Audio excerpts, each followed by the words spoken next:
What's up, party people? What's going on? And as always, remember, this is not a tutorial. What are you talking about? No one thinks this is a tutorial. Everyone knows you're doing this for the fun. I mean, you're underqualified anyway. I mean, come on. You don't even know what you're doing. If you were a good programmer, it's be done by now. You irritate me. I don't like you. Okay, you're nonsense. You're just nonsense. I get it. Okay, get out. Get out of my house. What do you mean leave? I'm you. Anyway, don't be that guy. If you like it, and subscribe. Watch my other videos. Get caught up with the Dev Diaries. Now let's just get into it. Perplexingly, this was actually the most time-consuming thing I had to do this week. At first, I thought it was as simple as just clicking a button and boom, new unit. And at first, it's exactly what it was. However, there was several things to think about when trying to produce new soldiers that needed to be updated, right? So, 1, armies are made of multiple scriptable objects. 2, the recruitment also means that just about everything related to military needs to be updated. So the army strength attached to the unit, the military strength of the faction as a whole, all that has to be updated. And 3, I didn't want units to be immediately recruitable. I wanted it to be a slight delay based on ticks. What I did was create a couple different classes. We have a unit recruitment object class for each county that holds all the unit SOs and whether or not a player can recruit from that county. A UI class that allows the player to press the recruit button and order a unit at the selected county. And on paper, it still really isn't much, but it's been a busy week. So, like I said, it's as much as I'd love to keep this system at the moment. I had 2 other goals I needed to start on this week. So, we can also get to. Alright, this is 100% rudimentary. You can absolutely declare war and peace and give resources, but those actions don't carry any weight because the AI can't do any of them yet.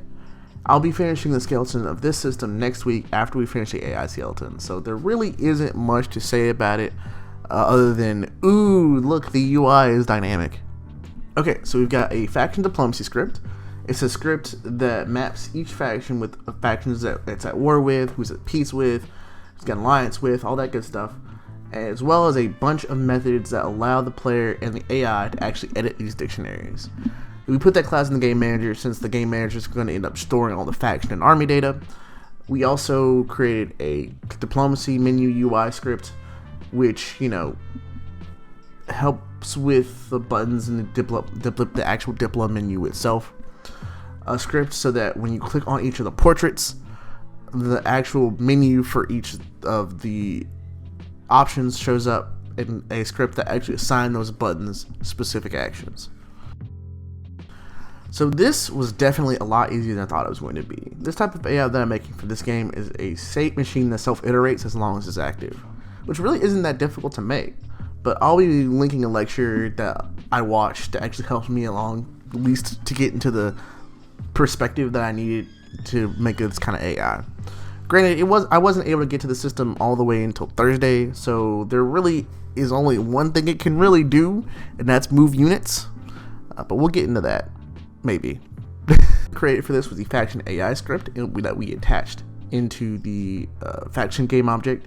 No other scripts were really created. However, we did edit the node script so that the faction AI can actually evaluate it and assign it a specific value to move to. Sad to say, I kind of had to push this one back again. Didn't quite have time to get to it. It's been a really rough week. So next week, hopefully we'll get to it. And that's really it. We didn't really do much this week. We couldn't really get much accomplished. But if you did like this and you do want weekly updates of how this project is going, definitely let me know what you think in the comments. Definitely don't forget to like and subscribe. Making these every Monday. Come back and come back and come back. Please. Peace.